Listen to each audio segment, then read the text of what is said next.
Atenas, o que lo podríamos hacer extensivo a toda Grecia. Es el sueño dorado de millones y millones de viajeros, el punto culminante, el destino más deseado. Y dentro de Atenas, obviamente, la Acrópolis. Y dentro de la Acrópolis, como no, el Partenón. Pero para que esa visita al Partenón no sea solamente el fondo de una foto, es imprescindible saber o conocer un poco de su historia, su arquitectura, su arte, su mitología. Por eso en el vídeo de hoy te voy a dar algunos de esos datos sin abrumar demasiado. Como siempre digo, en esta vida todo tiene su explicación.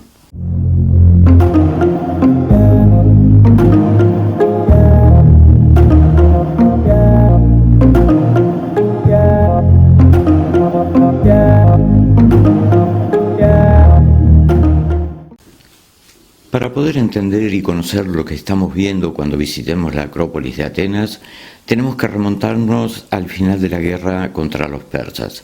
Esa victoria militar de Atenas le valió convertirse en la máxima potencia militar y comercial de la región.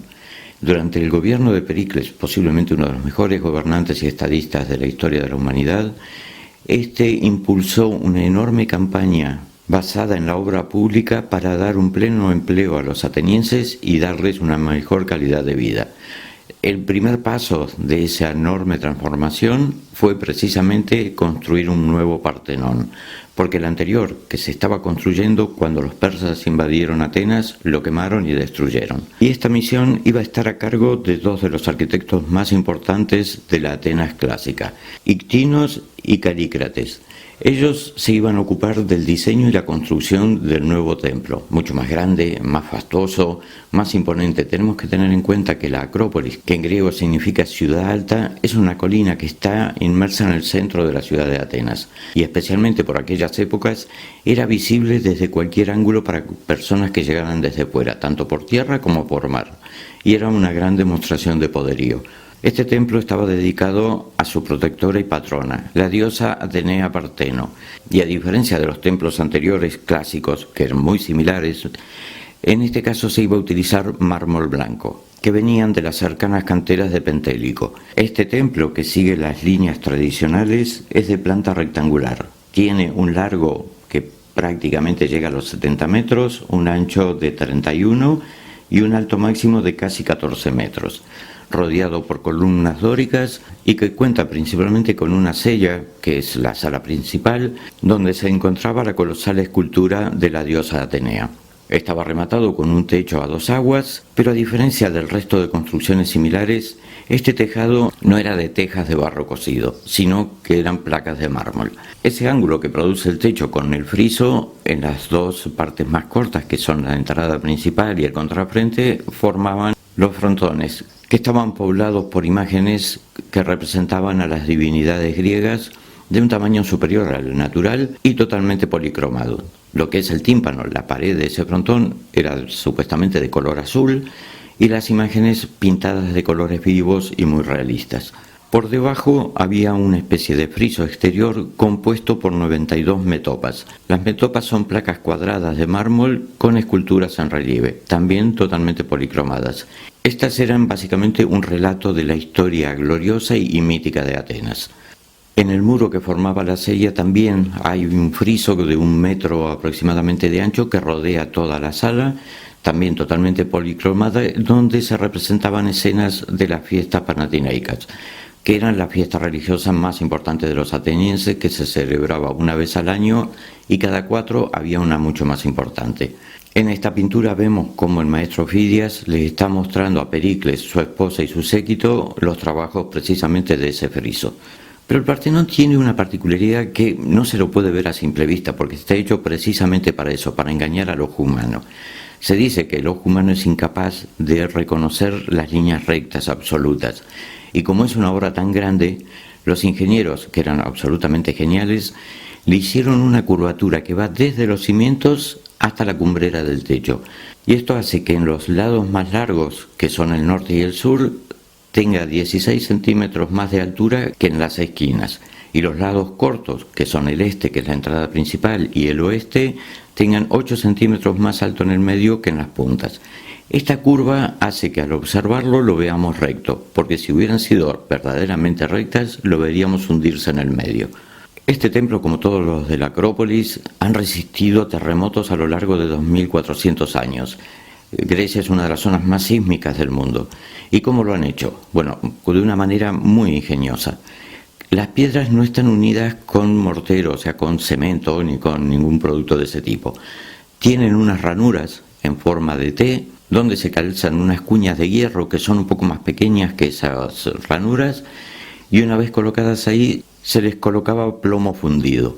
La cuña, por un lado, evitaba que se separaran las piedras, y la función del plomo era, por un lado, evitar que el hierro se oxide y pudiera dañar el mármol. Pero a su vez, como es un metal blando, en caso de un terremoto le daría movimiento al muro para evitar que se resquebraje. Y obviamente ha funcionado de maravilla. Las columnas, que están construidas por tambores, que son cilindros que van de mayor a menor, también están encastradas con unas cuñas de madera que cumplen la misma función. Y gracias a eso el Partenón ha resistido cantidad de terremotos que han producido muchos daños en Atenas moderna. La construcción total del Partenón duró casi 10 años, desde el año 447 a.C. hasta el 438. En el interior de la sella, que ésta estaba desprovista de todo tipo de ornamentación.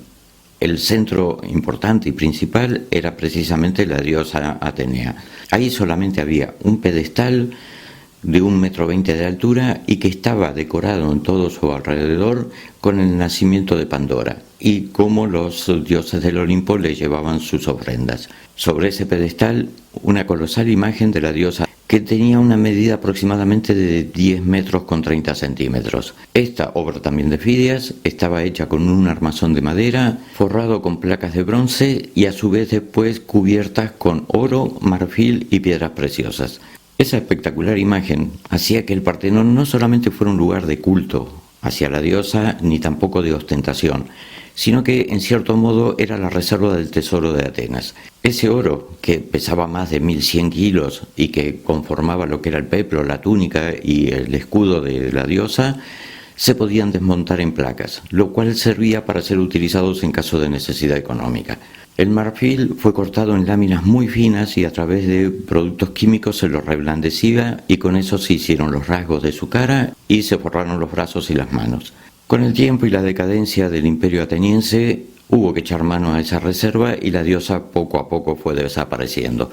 En el año 267 a.C., durante una invasión sufrida por Atenas, fue incendiado el tablado de madera que sostenía el tejado, con el cual éste se derrumbó por completo.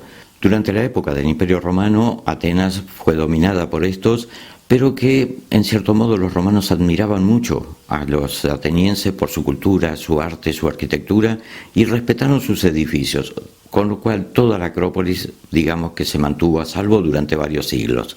En el siglo VI de nuestra era se construye en su interior una iglesia cristiana, que en un primer momento se llamó Santa Sofía y luego pasó a llamarse Santa María o Nuestra Señora de Atenas, un poco también en comparación con Atenea, que era virgen.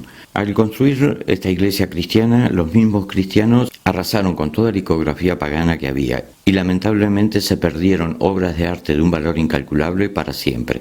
En el siglo XV, cuando el ejército turco otomano invade Grecia, convierten esta iglesia en una mezquita. Y luego, sin estar muy claro en qué momento ni por qué, esa mezquita se convierte también por parte de los turcos en un polvorín. Un depósito, obviamente, de pólvora, armas y municiones. Y en toda la explanada de la Acrópolis se forma o se construye una especie de cuartel. Cuando los turcos otomanos entran en guerra con Venecia, en aquel fatídico 26 de septiembre de 1687, durante una batalla, varios disparos de artillería de las fuerzas venecianas impactan contra el Partenón, haciendo explotar el polvorín.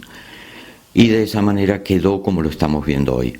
Y la Acrópolis quedó prácticamente abandonada como quedó aquel día durante siglos.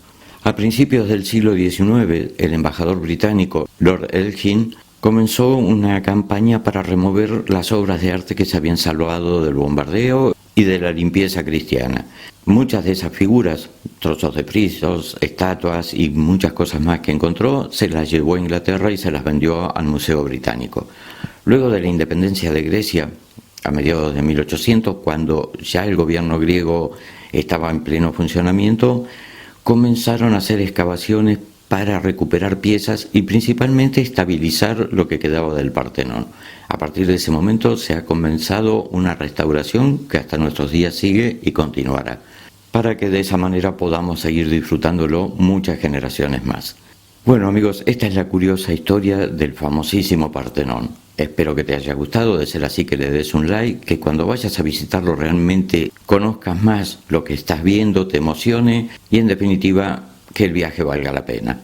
Como siempre les doy las gracias por estar ahí. Si aún no estás suscrito lo puedes hacer clicando el botoncito rojo, más abajo la campanita para recibir las notificaciones de nuevos vídeos.